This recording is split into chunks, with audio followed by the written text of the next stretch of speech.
ವ್ಯಕ್ತಿ ಆಸ್ತಿವಂತನಾಗಬೇಕಾದರೆ ಅಕ್ರಮಗಳಲ್ಲಿ ಕೈ ಹಾಕಬೇಕು. ಈ ಕಾಲದಲ್ಲಿ ಒಬ್ಬ ವ್ಯಕ್ತಿ ಆಸ್ತಿವಂತನಾಗಬೇಕಾದ್ರೆ ಕೆಟ್ಟ ಕೆಲಸ ಮಾಡಬೇಕು. ಎಲ್ಲರೂ ಆ ರೀತಿ ಇಲ್ಲದಿದ್ರು ಸಹ ಹೆಚ್ಚು ಜನ ಹಾಗೆ ಇರ್ತಾರೆ.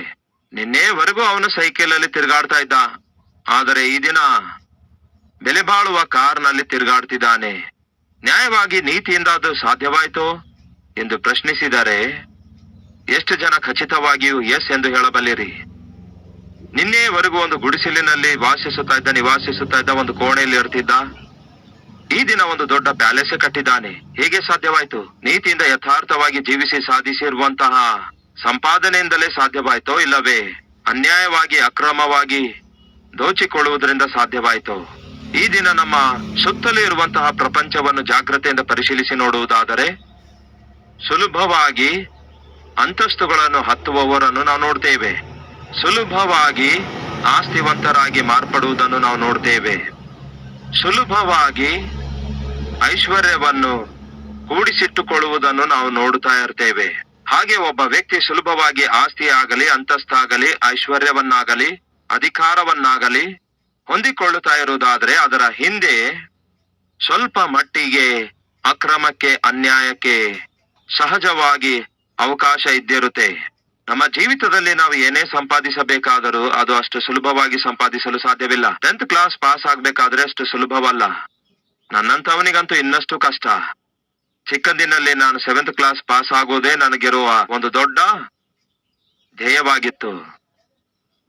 ಸರಿಯಾಗಿ ಓದದೆ ತುಂಟನಾಗಿ ತಿರುಗಾಡ್ತಿರುವಾಗ ನನ್ನ ಮಮ್ಮಿ ಹೇಳ್ತಾ ಇದ್ದಳು, ಅಯ್ಯೋ ಕನಿಷ್ಠ 7th ಕ್ಲಾಸ್ ಆದ್ರೂ ಪಾಸ್ ಆಗು ಮಗನೇ. ಈ 5th ಕ್ಲಾಸ್ 6th ಕ್ಲಾಸ್ ಇವೆಲ್ಲ ಪ್ರಮೋಟ್ ಮಾಡಿಬಿಡ್ತಾರೆ. ಆದ್ರೆ 7th ಕ್ಲಾಸ್ ಬರೋಷ್ಟೊತ್ತಿಗೆ ಅದು ಪಬ್ಲಿಕ್ ಎಕ್ಸಾಮ್ ಆಗಿತ್ತು. ಪ್ರಮೋಷನ್ ಮಾಡಲು ಆಗ್ತಿರ್ಲಿಲ್ಲ. ಖಚಿತವಾಗಿಯೂ ನಾವು ಪಾಸ್ ಆಗ್ಲೇಬೇಕಿತ್ತು. ಆ ಕಾಲದಲ್ಲಿ ನಾನು 7th ಕ್ಲಾಸ್ ಪಾಸ್ ಆಗೋದೇ ದೊಡ್ಡ ಸಾಧನೆಯಾಗಿತ್ತು. 7th ಕ್ಲಾಸ್ ಪಾಸ್ ಆದ ನಂತರ 8th ಕ್ಲಾಸ್ 9th ಕ್ಲಾಸ್ ಕೂಡ ಪ್ರಮೋಟ್ ಮಾಡಿಬಿಡ್ತಾರೆ. ಅದು ಪಬ್ಲಿಕ್ ಎಕ್ಸಾಮ್ ಅಲ್ವಲ್ಲ. ಸೊ 10th ಕ್ಲಾಸ್ ಪಾಸ್ ಆಗುವುದು ಆ ಕಾಲದಲ್ಲಿ ನನ್ನ ಜೀವಿತದಲ್ಲಿಯೇ IAS IPS ಗೆ ಸೆಲೆಕ್ಟ್ ಆಗುವಂತದ್ದಾಗಿತ್ತು. ಅದು ನನ್ನ ಪರಿಸ್ಥಿತಿ. ಯಾಕೆ ಹೇಳ್ತಿದ್ದೇನೆ ಗೊತ್ತಾ? ಈ ಚಿಕ್ಕ ಚಿಕ್ಕ ಎಕ್ಸಾಂಪಲ್ಸ್ ನಮ್ಮ ಜೀವಿತದಲ್ಲಿ 7th class 10th class pass ಆಗೋದು ಕೂಡ ಸುಲಭವಲ್ಲ. ಕೆಲವರ ಜೀವಿತದಲ್ಲಿ ಸುಲಭವಾಗಿ ಏನಾದರೂ ನೀವು ಸಾಧಿಸುತ್ತಾ ಇರುವುದಾದರೆ, ಸುಲಭವಾಗಿ ಏನಾದರೂ ನೀವು ಹೊಂದಿಕೊಳ್ತಿರೋದಾದ್ರೆ, ಪಡ್ಕೊಳ್ತಿರೋದಾದ್ರೆ ಒಂದು ಸಾರಿ ಆಲೋಚಿಸಿ. ಸುಲಭವಾಗಿ ಫಲಿಸುವಂಥದ್ದು, ಸುಲಭವಾಗಿ ಸಾಧಿಸುವಂಥದ್ದು ಅಷ್ಟು ಒಳ್ಳೆಯದಲ್ಲ. ಇದೇ ವಾಸ್ತವ. ನಮ್ಮ ಹಿರಿಯರು ಹೇಳಿದ್ದಾರೆ, ಕಷ್ಟವೇ ಫಲಿಸುತ್ತೆ ಅಂದಿದ್ದಾರೆ. ಅಂದ್ರೆ ಅರ್ಥವೇನು? ಕಷ್ಟ ಪಡುವಾಗಲೇ ಫಲ ಸಿಗುತ್ತೆ, ಫಲಿತಾಂಶ ಇರುತ್ತೆ. ನಮ್ಮಲ್ಲಿ ಕೆಲವರು ಎಷ್ಟೋ ಕಷ್ಟ ಪಡುವವರಿದ್ದಾರೆ, ಆದ್ರೂ ಫಲಿತಾಂಶ ಕಾಣ್ತಾ ಇಲ್ಲ. ವಾಸ್ತವವಲ್ಲವೋ? ಉದ್ಯೋಗಕ್ಕೋಸ್ಕರ ಎಷ್ಟು ಕಷ್ಟ ಪಡ್ತಾ ಇಲ್ಲ, ಗೌರ್ಮೆಂಟ್ ಉದ್ಯೋಗಕ್ಕಾಗಿ ಎಷ್ಟು ಎಕ್ಸಾಮ್ಸ್ ಬರೆಯುತ್ತಾ ಇಲ್ಲ, ಎಷ್ಟು ಕಾಂಪಿಟೇಟಿವ್ ಎಕ್ಸಾಮ್ಸ್ ಬರೆಯುತ್ತಾ ಇಲ್ಲ, ಎಷ್ಟು ಕೋಚಿಂಗ್ ಸೆಂಟರ್ ಸುತ್ತಲೂ ಸುತ್ತಾಡುತ್ತಾ ಇಲ್ಲ.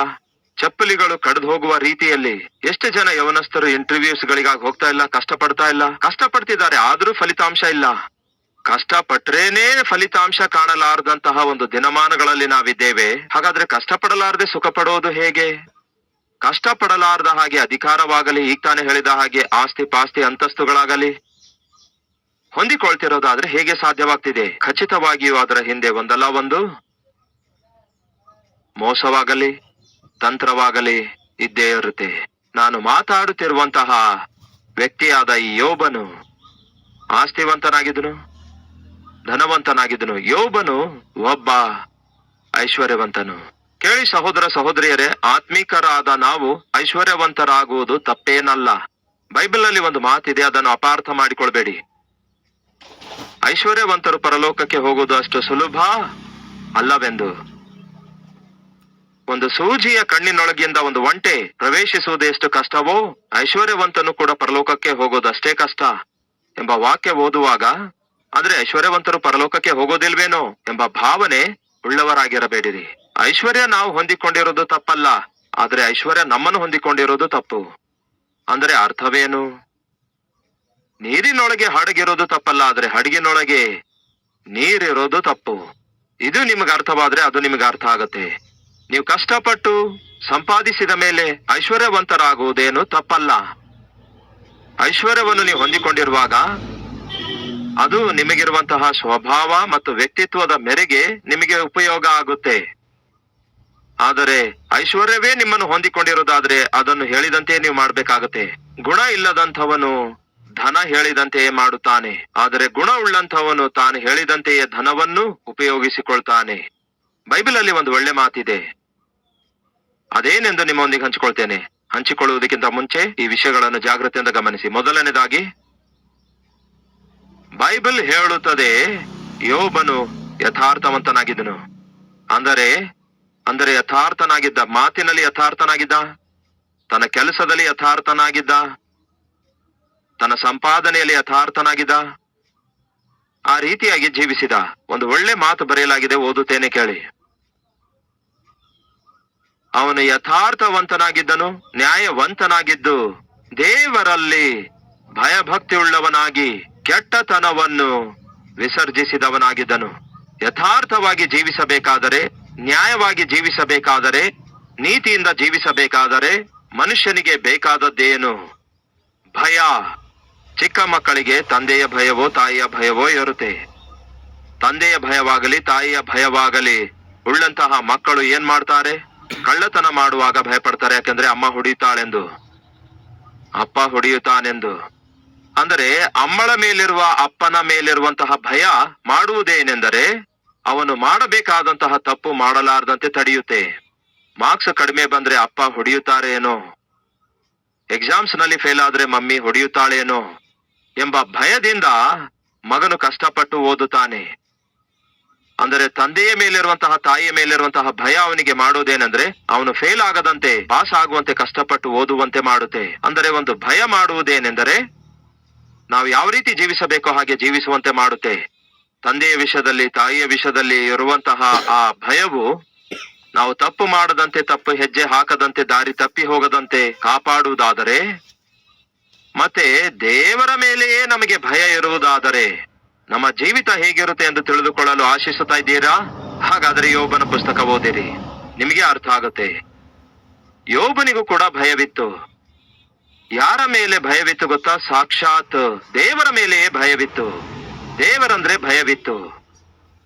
ಈಗ ತಾನೇ ಹೇಳಿದೆನಲ್ಲವೇ, ಮಮ್ಮಿಯ ಮೇಲಾಗಲಿ ಡ್ಯಾಡಿಯ ಮೇಲಾಗಲಿ ಭಯ ಇದೆ ಅಂದ್ಕೊಳ್ಳಿ, ನಾವು ಸುಲಭವಾಗಿ ತಪ್ಪು ಮಾಡಲಾರೆವು. ಯಾಕೆಂದ್ರೆ ಭಯ. ಹೊಡಿತಾಳೇನೋ ಅಮ್ಮ, ಹೊಡೆಯುತ್ತಾರೇನೋ ಅಪ್ಪ ಎಂಬ ಭಯ ಇರುತ್ತೆ. ಚಿಕ್ಕಂದಿನಲ್ಲಿ ನನಗೆ ಮಮ್ಮಿ ಅಂದ್ರೆ ಭಯ ಇತ್ತು. ಡ್ಯಾಡಿ ಬಹಳವಾಗಿ ಪ್ರೀತಿಸ್ತಾ ಇದ್ರು, ಬಹಳ ಮುದ್ದು ಮಾಡಿ ಪ್ರೀತಿಸ್ತಾ ಇದ್ರು. ಮಮ್ಮಿಯ ಮುಂದೆ ಇದೆಲ್ಲ ನಡೆಯುತ್ತಿರಲಿಲ್ಲ. ಮಮ್ಮಿ ಅಂದ್ರೆ ನನಗೆ ಭಯ. ಚಿಕ್ಕಂದಿನಿಂದಲೂ ಮಮ್ಮಿ ಎಲ್ಲಿ ಹೊಡೆಯುತ್ತಾಳೇನೋ, ಎಲ್ಲಿ ಬೈತಾಳೇನೋ, ಎಲ್ಲಿ ಕಸಪರಕೆ ಹಿಡ್ಕೊಂಡು ಹೊಡೆಯುತ್ತಾಳೇನೋ ಎಂಬ ಭಯವಿತ್ತು. ಆ ಕಸಪರಕೆ ಹಿಡ್ಕೊಂಡು ತಿರುಗಿಸಿ ಹೊಡೆಯುತ್ತಾ ಇದ್ರು. ನಿಮಗೆ ಈ ಅನುಭವ ಇದೆಯೋ ಇಲ್ಲವೋ ಗೊತ್ತಿಲ್ಲ. ನಿಜ ಹೇಳಿದ, ನಮ್ಮೊಳಗಿರೋ ಮಾತು, ಮಮ್ಮಿ ಕೈಯಿಂದ ಕಸಪರಕೆಯಿಂದ ನೀವು ಹೊಡೆಸಿಕೊಂಡವರಿದ್ರೆ ಕೈ ತೋರಿಸುವಿರಾ? ಓಹೋ, ನಮ್ಮ ಪಾರ್ಟಿ ದೊಡ್ಡ ಪಾರ್ಟಿಯೇ. ಎಸ್, ಸೊ ಮಮ್ಮಿ ಎಲ್ಲಿ ಹೊಡೆಯುತ್ತಾಳೇನೋ ಎಂದು ಯೋಚಿಸಿ ನಾನು ಕಳ್ಳತನಕ್ಕೆ ಕೈ ಹಾಕ್ತಿರ್ಲಿಲ್ಲ. ಹೇಳಲು ಇಚ್ಛಿಸುವುದೇನೆಂದರೆ ಮಮ್ಮಿ ಹೊಡೆಯುತ್ತಾಳೆ ಎನ್ನುವಂತಹ ಭಯ ಕಳ್ಳತನ ಮಾಡಲಾರದಂತೆ ತಡೆಯುತ್ತಿತ್ತು. ಕೇಳಿ ಸಹೋದರ ಸಹೋದರಿಯರೇ, ಮಮ್ಮಿಯ ಭಯ, ಡ್ಯಾಡಿಯ ಭಯವೇ ನಮ್ಮ ಜೀವಿತದಲ್ಲಿ, ಈಗ ತಾನೇ ಹೇಳಿದೆನಲ್ಲವೇ, ತಪ್ಪು ಮಾಡದಂತೆ, ತಪ್ಪು ಹೆಜ್ಜೆ ಹಾಕದಂತೆ, ದಾರಿ ತಪ್ಪಿ ಹೋಗದಂತೆ ಕಾಪಾಡುತ್ತದಲ್ಲವೇ? ಹಾಗಾದ್ರೆ ದೇವರ ಮೇಲೆ ನಾವು ಭಯ ಭಕ್ತಿ ಉಳ್ಳವರಾಗಿರೋದಾದ್ರೆ ದಯವಿಟ್ಟು ಕೇಳ್ರಿ, ಅದು ನಮ್ಮನ್ನು ಇನ್ನೆಷ್ಟು ಆಶೀರ್ವಾದಕರವಾಗಿ ಮಾರ್ಪಡಿಸುತ್ತೆ ಎಂದು ಒಂದು ಸಾರಿ ಆಲೋಚಿಸಿ. ಅಂತಹ ಆಶೀರ್ವಾದಕ್ಕೆ ಒಬ್ಬ ವ್ಯಕ್ತಿ ರೂಢಿಯಾಗ್ಬಿಟ್ಟಿದ. ಯಾರು ಅವನು? ಯೋಬನು. ಯಥಾರ್ಥವಂತನಾಗಿದ್ದನು, ನ್ಯಾಯವಂತನಾಗಿದ್ದನು. ಯಾಕೆ ಅವನು ಯಥಾರ್ಥವಂತನಾಗಿ ಜೀವಿಸಿದನು? ಯಾಕೆ ನ್ಯಾಯವಂತನಾಗಿ ಜೀವಿಸಿದನು? ಯಾಕೆ ನೀತಿವಂತನಾಗಿ ಜೀವಿಸಿದನು ಎಂದು ಪ್ರಶ್ನಿಸುವುದಾದರೆ ಅವನಿಗೆ ದೇವರಂದ್ರೆ ಭಯವಿತ್ತು. ಈ ದಿನ ನಾವು ಕೂಡ ಇದ್ದೇವೆ, ನಮ್ಮಲ್ಲಿಯೂ ಕೆಲವರಿದ್ದಾರೆ. ಅವರಿಗೆ ಯಥಾರ್ಥತೆ ಇಲ್ಲ, ನ್ಯಾಯವಾಗಿ ಮಾತಾಡಲು ಆಗೋದಿಲ್ಲ, ನ್ಯಾಯವಾಗಿ ಸಂಪಾದಿಸುವುದು ಆಗೋದಿಲ್ಲ, ಪರಿಶುದ್ಧರಾಗಿ ಜೀವಿಸಲು ಆಗುವುದಿಲ್ಲ. ಅವರ ಮಾತಿನಲ್ಲಿ ಪರಿಶುದ್ಧತೆ ಇರಲ್ಲ, ಅವರು ಮಾಡುವ ಕೆಲಸಗಳಲ್ಲಿ ಪರಿಶುದ್ಧತೆ ಇರಲ್ಲ, ಅವರು ನೋಡುವ ನೋಟದಲ್ಲಿ ಪರಿಶುದ್ಧತೆ ಇರಲ್ಲ, ಮಾತಿನಲ್ಲಿ ನಿಜತ್ವ ಇರೋದಿಲ್ಲ. ಅದೇನು, ಬಾಯಿ ತೆರೆದ್ರೆ ಸಾಕು ಸುಳ್ಳು ಹೇಳಿ ಬಿಡ್ತಾರೆ, ಸ್ವಲ್ಪ ಕೋಪ ಬಂದ್ರೆ ಸಾಕು ಹೊಲಸು ಮಾತನಾಡ್ತಾರೆ. ಸುಲಭವಾಗಿ ದುಡ್ಡು ಸಂಪಾದಿಸುವ ಮಾರ್ಗ ಏನಾದರೂ ಕಾಣಿಸಿಕೊಂಡ್ರೆ ಅದೇ ಮಾರ್ಗವನ್ನು ಆರಿಸಿಕೊಂಡು ಅನ್ಯಾಯವಾಗಿ ದುಡ್ಡು ಸಂಪಾದಿಸಲು ತವಕಿಸುತ್ತಾರೆ. ಯಾಕೆ ನಮ್ಮಲ್ಲಿ ಅನೇಕ ಜನರು ಯಥಾರ್ಥವಂತರಾಗಿ ಜೀವಿಸುತ್ತಾ ಇಲ್ಲ, ನೀತಿಯಿಂದ ಜೀವಿಸುತ್ತಾ ಇಲ್ಲ, ನ್ಯಾಯವಾಗಿ ಸಂಪಾದಿಸುತ್ತಾ ಇಲ್ಲ? ಕಾರಣವೇನು? ಕಾರಣ ಗೊತ್ತಾ ಪ್ರಿಯರೇ? ನಮಗೆ ದೇವರಂದ್ರೆ ಭಯ ಇಲ್ಲ. ನಿಮಗೆ ನಿಜವಾಗ್ಲೂ ದೇವರಲ್ಲಿ ಭಯ ಭಕ್ತಿ ಇರುವುದಾದರೆ ನೀವು ಏನ್ ಮಾಡ್ತೀರಿ ಗೊತ್ತಾ? ಯಥಾರ್ಥವಾಗಿ ಜೀವಿಸುತ್ತೀರಿ, ನ್ಯಾಯವಾಗಿ ಜೀವಿಸುತ್ತೀರಿ, ನೀತಿಯಿಂದ ಜೀವಿಸುತ್ತೀರಿ. ನೀವು ದೇವರಲ್ಲಿ ಭಯ ಭಕ್ತಿ ಉಳ್ಳ ವ್ಯಕ್ತಿಯಾಗಿರುವುದಾದರೆ ಯಥಾರ್ಥವಾಗಿ, ನ್ಯಾಯವಾಗಿ, ನೀತಿಯಿಂದ ಜೀವಿಸುತ್ತೀರಿ. ಅದಕ್ಕೆ ಕಾರಣವೇನೆಂದರೆ ಪಾಪವಾಗಿ ಕಾಣಿಸಿಕೊಳ್ಳುವಂತದ್ದರಿಂದ ನೀವು ದೂರ ಜೀವಿಸುತ್ತೀರಿ.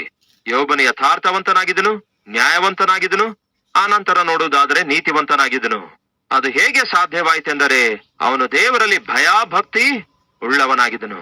ಆ ಭಯ ಭಕ್ತಿ ಅವನಿಗೆ ಮಾಡಿದ್ದೇನೆಂದರೆ ತಪ್ಪು ಮಾಡಲಾರದಂತೆ ತಡೆದಿತ್ತು. ನಾವು ತಪ್ಪು ಮಾಡದಂತೆ ಇರಬೇಕಾದ್ರೆ, ನಮ್ಮ ಜೀವಿತದಲ್ಲಿ ತಪ್ಪಾಗದಂತೆ ಇರಬೇಕಾದ್ರೆ, ಇಲ್ಲವೇ ನಾವು ತಪ್ಪು ಮಾಡದಂತೆ, ತಪ್ಪಾದದನ್ನು ನೋಡದಂತೆ, ತಪ್ಪಾಗಿ ಮಾತಾಡದಂತೆ, ದಾರಿ ತಪ್ಪಿ ಹೋಗದಂತೆ ಒಂದು ವೇಳೆ ನಾವಿರಬೇಕಾದರೆ ನಾವು ಕೂಡ ದೇವರಲ್ಲಿ ಭಯ ಭಕ್ತಿ ಉಳ್ಳವರಾಗಿರಬೇಕು. ಯೋಬನು ಯೆಹೋವನಲ್ಲಿ ಭಯಭಕ್ತಿಯುಳ್ಳವನಾಗಿ ಏನ್ ಮಾಡಿದನಂತೆ? ಪಾಪವನ್ನು, ಕೆಟ್ಟತನವನ್ನು ವಿಸರ್ಜಿಸಿ ಬಿಟ್ಟನು. ಅಂದರೆ ತನ್ನ ಜೀವಿತದಲ್ಲಿ ತಪ್ಪು ಎಂದು ತಿಳಿದುಕೊಂಡಿರುವುದನ್ನು ಯಾವತ್ತೂ ಮಾಡುವ ಪ್ರಯತ್ನ ಮಾಡಲಿಲ್ಲ. ಕೇಳಿ ಪ್ರಿಯ ಸಹೋದರ ಸಹೋದರಿಯರೇ, ನಿಮಗೆ ಗೊತ್ತು ನೀವು ಮಾಡ್ತಿರೋದು ತಪ್ಪೆಂದು, ಆದ್ರೂ ಮಾಡ್ತಾ ಇದ್ದೀರಿ. ಕಾರಣ ಗೊತ್ತಾ? ಅದನ್ನು ಒಂದಲ್ಲ ಒಂದು ರೀತಿಯಲ್ಲಿ ಸಮರ್ಥಿಸಿಕೊಳ್ಳುವುದನ್ನು ರೂಢಿ ಮಾಡಿಕೊಂಡಿದ್ದೀರಿ. ಇಂತಹ ತಪ್ಪು ಮಾಡ್ತಾ ಇದ್ದೀರಿ. ಯಾಕೆ ಆ ತಪ್ಪು ಮಾಡ್ತಿದ್ದೀರಿ? ಏನ್ ಮಾಡೋಣ, ನನ್ನ ಪರಿಸ್ಥಿತಿ ಆಗಿದೆ, ಏನ್ ಮಾಡೋಣ, ಹಾಗೆ ಮಾಡದಿದ್ರೆ ಬದುಕುವುದೇ ಕಷ್ಟ ಅನ್ನುತ್ತೀರಿ. ಹಾಗೆ ಸಂಪಾದಿಸದಿದ್ದರೆ ಈ ದಿನ ನನಗಿರುವ EMIಗಳು ಕಟ್ಟುವುದು ಕಷ್ಟ, ಇಂಟ್ರೆಸ್ಟ್ಗಳು ಕಟ್ಟುವುದು ಕಷ್ಟ. ಹೀಗೆ ತಪ್ಪು ಹೆಜ್ಜೆ ಹಾಕದಿದ್ದರೆ, ತಪ್ಪು ಕೆಲಸ ಮಾಡದಿದ್ದರೆ ನನಗಿರುವ ಸಾಲ ತೀರಿಸಿಕೊಳ್ಳುವುದು ಕಷ್ಟ, ನನ್ನ ಮಕ್ಕಳನ್ನು ಸಾಕೋದು ಕಷ್ಟ. ಯಾಕೆ ಅಂತಹ ತಪ್ಪು ಕೆಲಸ ಮಾಡ್ತೀರಿ ಎಂದು ಕೇಳಿದ್ರೆ, ನನಗಿರುವ ಉದ್ಯೋಗವೇ ಆ ರೀತಿಯಾಗಿದೆ ಅನ್ನುತ್ತೀರಿ. ಈ ಉದ್ಯೋಗದಲ್ಲಿ ಇವೆಲ್ಲ ಸರ್ವಸಾಧಾರಣವಾಗಿವೆ ಅನ್ನುತ್ತೀರಿ. ನಾನೇನೋ ಅಮ್ಮಮ್ಮ ಅಂದ್ರೆ 10,000 ಅಕ್ರಮವಾಗಿ ಸಂಪಾದಿಸ್ತೇನೆ. ನನ್ನ ಪಕ್ಕದ ಟೇಬಲ್ ನಲ್ಲಿ ಕೂತಿರುವವನೇನೋ ಏಕಾಏಕಿ ಲಕ್ಷ ಸಂಪಾದಿಸ್ತಾನೆ, ಅವನಿಗಿಂತಲೂ ನಾನೇ ಬೆಟರ್ ಅಂದ್ರೆ ಯಾರೊಂದಿಗೆ ಹೋಲಿಸಿಕೊಳ್ತೀರಿ ನೀವು? ನಿಮಗಿಂತಲೂ ಹೆಚ್ಚು ಪಾಪಿಷ್ಟನೊಂದಿಗೆ ಹೋಲಿಸಿಕೊಂಡು ಅಂದುಕೊಳ್ತೀರಿ ನಾನೇ ಸ್ವಲ್ಪ ಬೆಟರ್ ಆಗಿದ್ದೇನೆ ಅಂದುಕೊಳ್ತೀರಿ. ಆದ್ರೆ ದೇವರ ದೃಷ್ಟಿಯಲ್ಲಿ ಗಮನಿಸಿರಿ, evil is evil at every level ಎಂಬ ಒಂದು ಹೇಳಿಕೆ ಇದೆ. ಏನದು? ತಪ್ಪು ತಪ್ಪೇ, ಚಿಕ್ಕ ತಪ್ಪು ದೊಡ್ಡ ತಪ್ಪು ಎಂಬುದಾಗಿ ದೇವರ ದೃಷ್ಟಿಯಲ್ಲಿ ಇಲ್ಲವೇ ಇಲ್ಲ.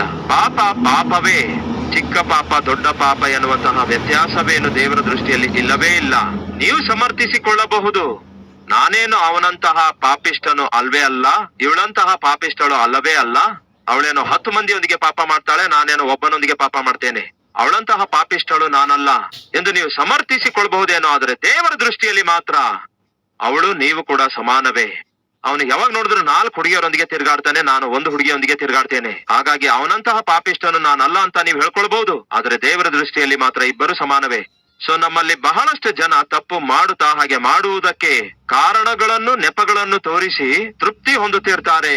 ನೀವು ತೋರಿಸುವ ಕಾರಣಗಳಲ್ಲಿ ಯಾವುದು ಕೂಡ ದೇವರ ಮುಂದೆ ನಿಲ್ಲುವಂತಹ ಸಾಧ್ಯತೆ ಇಲ್ಲವೆಂದು ಮರೆಯಬೇಡಿ. ಯೋಬನು ಯೆಹೋವನಲ್ಲಿ ಭಯ ಭಕ್ತಿಯುಳ್ಳವನಾಗಿದ್ದನು. ಹಾಗಾಗಿ ಅವನು ಮಾಡಿದ್ದೇನು ಗೊತ್ತಾ? ತನ್ನ ಜೀವಿತದಲ್ಲಿ ಅವನಿಗೆ ತಿಳಿದಿರುವಂತಹ ಯಾವ ಒಂದು ತಪ್ಪು ಮಾಡುವುದಕ್ಕೂ ಸಾಹಸ ಮಾಡಲಿಲ್ಲ. ಅವನ ಜೀವಿತದಲ್ಲಿ ಇದು ತಪ್ಪು ಎಂದು ಅವನ ಮನಸಾಕ್ಷಿ ಯಾವುದರ ಕುರಿತು ತಿಳಿಯಪಡಿಸಿತೋ ಅಥವಾ ತಿಳಿಯಪಡಿಸುತ್ತಿತ್ತೋ ಅದನ್ನು ಬೇರೆ ಮಾಡುತ್ತಲೇ ಬಂದ. ಇದು ತಪ್ಪು, ಬೇರೆ ಮಾಡ್ಬಿಟ್ಟ, ಇದು ತಪ್ಪು, ಬೇರೆ ಮಾಡ್ಬಿಟ್ಟ, ಇದು ತಪ್ಪು, ಬೇರೆ ಮಾಡ್ಬಿಟ್ಟ. ಫಲಿತವಾಗಿ ತನಗೆ ಗೊತ್ತಿರುವಂತಹ ವಿಷಯಗಳಲ್ಲಿ ಯಾವ ತಪ್ಪು ಮಾಡದಂತೆ ನೀತಿಯಿಂದ ಜೀವಿಸುವ ಪ್ರಯತ್ನ ಮಾಡಿದ. ನಾವು ಯಾರನ್ನು ಪ್ರೀತಿಸುತ್ತೇವೋ ಸಾಧಾರಣವಾಗಿ ಅವರನ್ನು ಗೌರವಿಸುತ್ತೇವೆ, ಇದನ್ನು ಒಪ್ಪಿಕೊಳ್ತೀರಲ್ಲವೋ? ಯಾರನ್ನು ಗೌರವಿಸುತ್ತೇವೋ ಸಾಧಾರಣವಾಗಿ ಅವರಿಗೆ ಭಯಪಡ್ತೇವೆ, ಇದನ್ನು ಒಪ್ಪಿಕೊಳ್ತೀರಲ್ಲವೋ? ಅದಕ್ಕಾಗಿಯೇ ಯೇಸು ಹೇಳಿದ್ದಾರೆ, ನನ್ನನ್ನು ಪ್ರೀತಿಸುವವನು ನನ್ನ ಮಾತನ್ನು ಕೇಳುವನು ಅಂದಿದ್ದಾರೆ. ನನ್ನನ್ನು ಪ್ರೀತಿಸುವವನು ನನ್ನ ಮಾತು ಕೇಳುತ್ತಾನೆ ಅಂದಿದ್ದಾರೆ. ನಾವು ದೇವರನ್ನು ಪ್ರೀತಿಸುವುದಾದರೆ ದೇವರನ್ನು ಗೌರವಿಸುತ್ತೇವೆ, ದೇವರನ್ನು ಗೌರವಿಸುವುದಾದರೆ ಆತನ ಮಾತನ್ನು ಗೌರವಿಸುತ್ತೇವೆ. ಆತನ ಮಾತನ್ನು ಗೌರವಿಸುವುದಾದರೆ ಆತನ ಮಾತಿನ ಪ್ರಕಾರ ಜೀವಿಸ್ತೇವೆ. ನನಗೆ ಡ್ಯಾಡಿ ಅಂದ್ರೆ ಬಹಳ ಇಷ್ಟ ಎಂಬುದಾಗಿ ಹೇಳಿ ಡ್ಯಾಡಿಯ ಮಾತನ್ನು ಕೇಳದೇ ಇರುವುದಾದರೆ ಅದು ಸರಿಯಾದ ಪ್ರೀತಿ ಅಲ್ಲ. ನಿಮ್ಮ ಅವಶ್ಯಕತೆ ಮೇರೆಗೆ ಪ್ರೀತಿಯಿಂದ ನಟಿಸುತ್ತಾ ಇರಬಹುದೇನೋ, ಇಲ್ಲವೇ ನಿಮ್ಮ ಕೋರಿಕೆ ತೀರಿಸಿಕೊಳ್ಳುವುದಕ್ಕಾಗಿ, ಇಲ್ಲವೇ ಬೇಕಾದ ದುಡ್ಡು ಹೊಂದಿಕೊಳ್ಳುವುದಕ್ಕಾಗಿ, ವಾಟ್ ಎವರ್ ಇಟ್ ಈಸ್, ಪ್ರೀತಿಸುವಂತೆ ನಟಿಸುತ್ತೀರಿ ಹೊರತು ಅದು ನಿಜವಾದ ಪ್ರೀತಿ ಅಲ್ವೇ ಅಲ್ಲ. ನನಗೆ ಡ್ಯಾಡಿ ಅಂದ್ರೆ ಬಹಳ ಇಷ್ಟ ಎಂಬುದಾಗಿ ಹೇಳಿ ಡ್ಯಾಡಿಯ ಮಾತನ್ನು ಕೇಳದೇ ಇರುವುದಾದರೆ ಅದು ಸರಿಯಾದಂತಹ ಪ್ರೀತಿ ಅಲ್ಲ. ನಿಮ್ಮ ಅವಶ್ಯಕತೆ ಮೇರೆಗೆ ನೀವು ಪ್ರೀತಿಸುವಂತೆ ನಟಿಸುತ್ತಿರಬಹುದೇನೋ, ಇಲ್ಲವೇ ನಿಮ್ಮ ಕೋರಿಕೆ ತೀರಿಸಿಕೊಳ್ಳುವುದಕ್ಕಾಗಿ, ಇಲ್ಲವೇ ನಿಮ್ಗೆ ಬೇಕಾದ ದುಡ್ಡು ಪಡ್ಕೊಳ್ಳುವುದಕ್ಕಾಗಿ ನಟಿಸಬಹುದೇನೋ, ವಾಟ್ ಎವರ್ ಇಟ್ ಈಸ್, ಪ್ರೀತಿಸುವಂತೆ ನಟಿಸುತ್ತಾ ಇರಬಹುದೇನೋ, ಆದರೆ ಅದು ನಿಜವಾದ ಪ್ರೀತಿ ಅಲ್ಲ. ಒಂದು ಸಾರಿ ಆಲೋಚಿಸಿ. ಈ ದಿನ ದೇವರು ನಿಮ್ಮೊಂದಿಗೆ ಮಾತಾಡಿರೋದಾದ್ರೆ, ನಿಮ್ಮ ಲೋಪಗಳನ್ನೆಲ್ಲ ದೇವರು ಬಯಲ್ಪಡಿಸಿರೋದಾದ್ರೆ, ದೇವರೊಂದಿಗೆ ಒಂದು ನೂತನ ಒಡಂಬಡಿಕೆ ಮಾಡಿಕೊಂಡು ಕನಿಷ್ಠ ಈ ದಿನದಿಂದಾದರೂ ತಂದೆ ತಾಯಿಗಳಾಗಿ ನಿಮ್ಮ ಜವಾಬ್ದಾರಿಕೆಗಳನ್ನು ಗುರುತಿಸಿ, ಯೌವನಸ್ಥ ಮಗನಾಗಿ ಮಗಳಾಗಿ ನಿಮ್ಮ ಜವಾಬ್ದಾರಿಕೆ ಏನಾಗಿದೆ ಎಂದು ಗುರುತಿಸಿ ವಾಕ್ಯಾನುಸಾರವಾಗಿ ಜೀವಿಸಲು ತೀರ್ಮಾನ ತೆಗೆದುಕೊಳ್ಳುವೀರಾ? ಹೌದೆನ್ನುವಂತವರಿದ್ರೆ ನನ್ನೊಂದಿಗೆ ಸೇರಿ ಪ್ರಾರ್ಥಿಸುವೀರಾ?